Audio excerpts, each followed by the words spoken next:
knowing your botany could save your life one day. Let me explain. Did you know that daffodils, like this one here, are some of the most beautiful of the spring flowers? Yet, they're actually incredibly toxic. They could kill you. I thought it would taste really bad. They could kill your dog. Would you eat this? And they could actually kill your roses. But if you know just a little bit about the botany, you're gonna be totally safe. Before we understand the toxic threat that a daffodil here poses, we have to understand a little bit about what makes these plants so incredibly cool. Because it's actually the flowers and their toxicity which allows them to thrive in their environment. Haley, can you help me? Oh yeah, let's film some daffodils.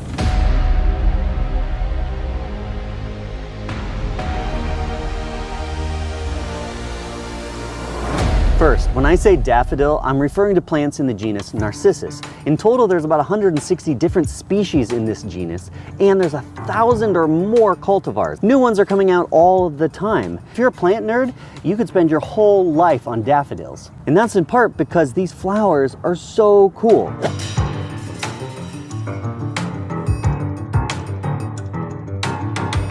Okay, flower awesomeness, part one. First of all, you have to get down and you have to look at these flowers. And then here's the big question, where are the petals? Take this. Normally I'd say something like this was the petal. Yeah, the white ones, right? Yeah, the white ones, but they're like attached here. That's unusual.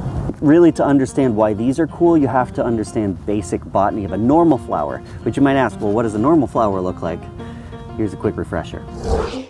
This represents a typical flower. In the middle, you have the male and female parts, but we're most concerned with the showy bit here on the outside. That's the petals, collectively called the corolla. And outside of that, typically green, are sepals, collectively called the calyx. Pretty much all the flowers in our yard have the same anatomy, like a typical flower. I'll show you these peach trees first. So a typical flower looks a little bit like this. Sepals on the outside, petals on the inside, and then you have all the sexual organs in there. Here's a good one. Sepals on the outside, petals on the inside. Pairs are good. Sepals, petals. Sepals are green, petals are white. But daffodils are completely different. They're totally insane. The sepals and the petals are indistinguishable. So this outer whorl here they call tepals, because you actually don't have sepals on the outside. And then on the inside, this is the corolla. So it's like merged petals all into one tubular trumpet-like shape. It's a little bit of a nerdy botany thing, but if you get down and look at these flowers, it's just so cool how unique they are. That's where the bees go, right in there. So different. There you go. Now let's get back to the toxicity and why it's so beneficial to the plants. First of all, daffodils come out first thing in the spring. I mean, it just turned spring, and daffodils are on their way out here in our garden, but they came up at the very beginning. And we have a lot of deer. In fact, I can see deer footprints all over the yard. And to a deer, you're looking around, there's not a whole lot of green out. It's a little deceptive in my yard because I planted winter rye. But normally there's not a lot of green, and you have a nice big munchy daffodil here. And so you think, well, that would be the most vulnerable thing. Fortunately, deer hate it because it's got all these toxic glycosides and alkaloids in it. And it's really gross for a deer. And that's also gross for anybody to eat it. Maybe I'll eat one at the end and see if it's also gross. Studies indicate that there are close to 24 toxic alkaloids in a daffodil. Now that's just a fancy way of saying bad stuff in the plant, which is part of why you don't want to eat it. And one of the most common is licorine, which is probably the most abundant of the toxic alkaloids. It was also the first to be identified, which causes nausea, vomiting, diarrhea. It could also potentially cause death. But this toxin helps make sure things don't eat it. Make sure things don't dig up the bulb, which is where all the energy is, and eat that. If a cat or dog eats the stem or the bulb, then they're gonna be in a world of trouble. They're gonna start throwing up. You're probably gonna call poison control. You're gonna rush them to the ER, and occasionally they die, which is bad. It's also pretty well known that if you pick these daffodils and you put them in a vase of, say, roses, it will kill the vase life of those roses. Like, it'll half it. So if you're gonna put daffodils in with roses, then you wanna make sure that you kind of wash out the stems of these daffodils a few times, then stick them in, and then you should probably be okay. So I couldn't find any reports that talk about people in today's age which have eaten a daffodil and died. A lot of people gotten sick. The stems are apparently really gross.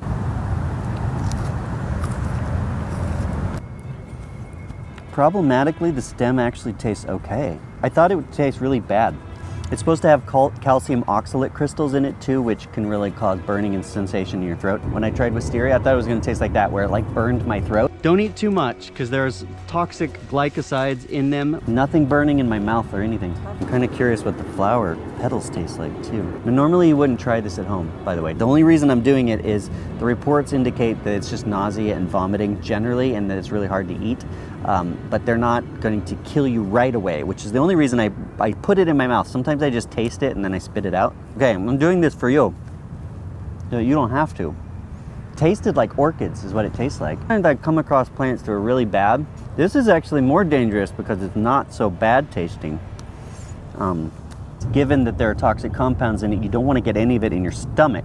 And usually you're prevented from getting it in your stomach if it tastes bad. If you taste this, I would hope it would be gross. Just know, don't eat it. That's really simple. The most common problem is that these plants are mistaken for onions.